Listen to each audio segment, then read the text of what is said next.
Comrade प्रकाश रेड्डी, सौ Supriya Sule, comrade Ajit Navale, Mahadev Jankar साहेब, जयंत पाटील साहेब आणि जितेंद्र आव्हाड साहेब आणि इतरही अनेक नेते आहेत. त्यांचे पुन्हा एकदा आभार मानतो. आणि ही तर खरी सुरुवात आहे अनेक अनिष्ट गोष्टींचा शेवट करण्याची. मराठी भाषेसाठी आणि मराठी माणसासाठी असेच उत्सवी दिवस येत राहोत. माननीय राजसाहेब काही बोलू इच्छितात?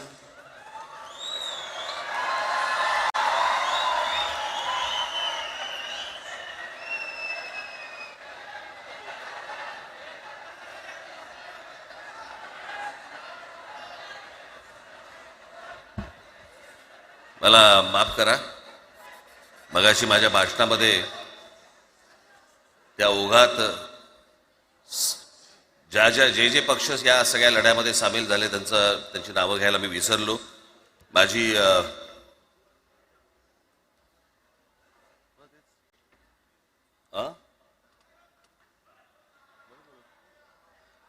माझी विनंती आहे, कॉम्रेड प्रकाश रेड्डी, आपण कुठे आहात?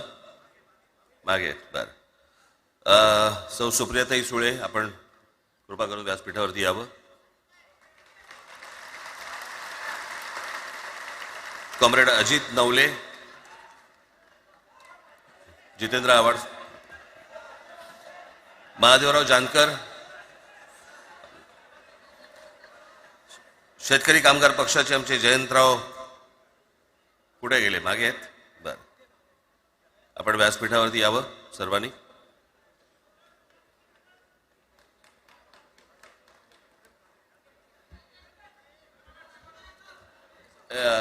हे काढा मला सोड. साहेब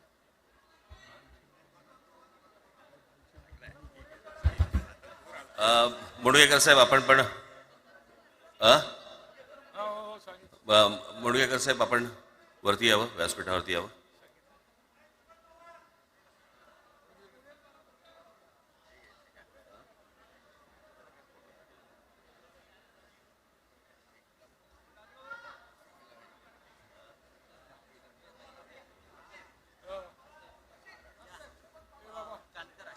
दीपक पवार इथे आहेत का? त्यांनी कृपया मंचावरती यावं. दीपक पवार.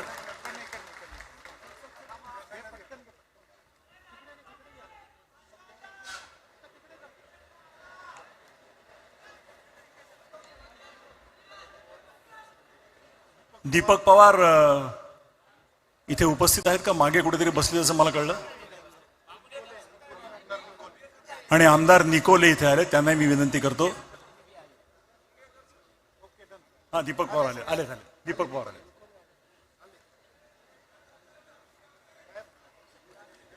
तर मंडळी, ही मी मगाशी म्हटलं तसं सुरुवात आहे. महाराष्ट्रातील प्रत्येक माणूस मराठी बोलताना पाहायचं असेल तर ही त्याची सुरुवात आहे. मी निमंत्रकांतर्फे आपल्या सर्वांचे आभार मानतो. सर्व पक्षांच्या प्रतिनिधींचे, नेत्यांचे, सगळ्यांचे आभार मानतो निमंत्रकांच्या वतीने. मराठी भाषेसाठी आणि मराठी माणसासाठी असेच उत्सवी दिवस येत राहोत आणि महाराष्ट्राची नेहमीच प्रगती होवो अशी सदिच्छा व्यक्त करून आणि आयोजकांचे आणि उपस्थित सर्व मराठी जनांचे आभार मानून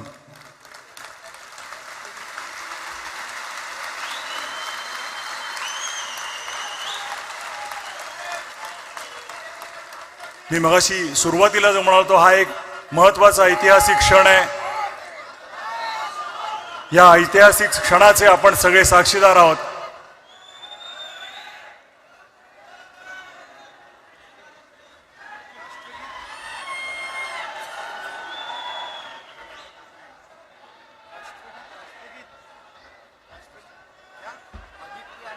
आणि माननीय आदित्य ठाकरे आणि अमित ठाकरे इकडे, त्यांनी कृपया मंचावरती यावं. आणि तेजस ठाकरे यांनी यावं.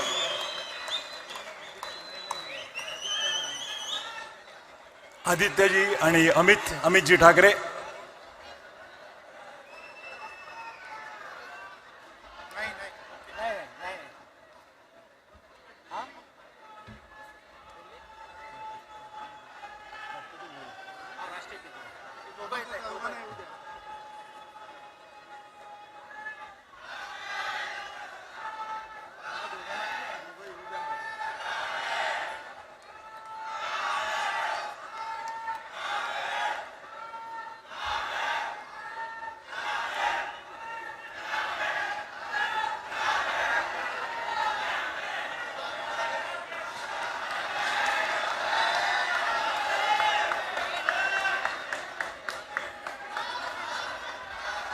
आणि हो, संजयजी राऊत इकडे उपस्थित आहेत, त्यांनी इथे यावं.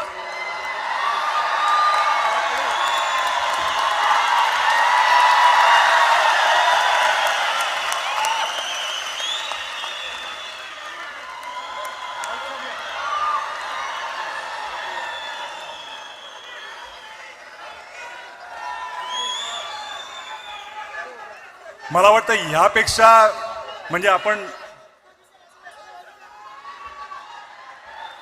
तर आता मी मगाशी म्हटलं त्याप्रमाणे आवाज कुणाचा? आवाज मराठीचा, आवाज मराठीचा, आवाज कुणाचा? धन्यवाद. आणि आता मी विनंती करतो की राष्ट्रगीताची धून आपण लावूया आणि आपण हा कार्यक्रम संपल्याचं जाहीर करूया. राष्ट्रगीतासाठी सगळ्या जणांनी शिस्तीत उभं राहावं ही नम्र विनंती. तर ही दृश्य आपण सध्या पाहतोय व्यासपीठावरती. दोन्ही ठाकरे बंधूंची भाषणं झाल्यावरती आता सर्व नेते ज्यांनी या मराठीसाठी आवाज उठवला होता, या संदर्भात आक्रमक पवित्रा घेतला होता, या सर्व पक्षांच्या नेत्यांना व्यासपीठावर बोलावण्यात आलंय आणि आता राष्ट्रगीत गायलं जातंय. त्याचबरोबर या ठिकाणी ही दृश्य खरं तर ऐतिहासिक क्षण म्हणावं लागेल, कारण एका बाजूला दोन्हीही ठाकरे बंधू उद्धव ठाकरे आणि राज ठाकरे आणि त्यांच्या बाजूला अमित ठाकरे आणि आदित्य ठाकरे दिसून येत आहेत. खरं तर सगळ्या महाराष्ट्राचं लक्ष या दिवसाकडे लागलं होतं, या क्षणाकडे लागलं होतं आणि हा क्षण अखेर आता महाराष्ट्राला पाहायला मिळतोय. कार्यकर्त्यांनी आज तुफान अशी गर्दी या वरळी डोम परिसरामध्ये केली होती. ठाकरे बंधूंना एकत्र पाहण्यासाठी कार्यकर्ते राज्यभरातून या ठिकाणी दाखल झाले होते आणि अखेर तो क्षण आज पाहायला मिळालाय, ज्यावेळी राज ठाकरे आणि उद्धव ठाकरे या दोन्ही ठाकरे बंधूंनी एकत्र अशी व्यासपीठावरती ग्रँड एंट्री घेतली आणि त्यानंतर ही अखेरची आपण काही या मेळाव्याची क्षण पाहतोय, ज्यावेळी अमित ठाकरे, उद्धव ठाकरे, राज ठाकरे आणि आदित्य ठाकरे हे एकाच फ्रेम मध्ये शेजारी उभे राहिलेले आपल्याला पाहायला मिळत आहे.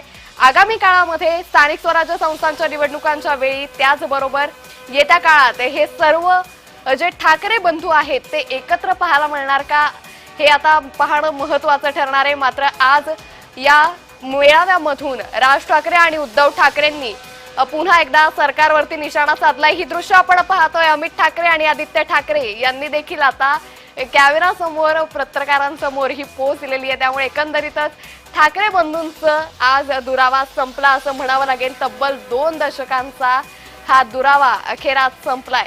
ज्या क्षणाकडे महाराष्ट्राच्या नजरा होत्या, जो क्षण महाराष्ट्र गेल्या 2 दशकांपासून पाहू इच्छित होता, आज मराठीच्या मुद्द्यावरती हे संपूर्ण ठाकरे कुटुंबीय एकत्र आल्याचं पाहायला मिळालं.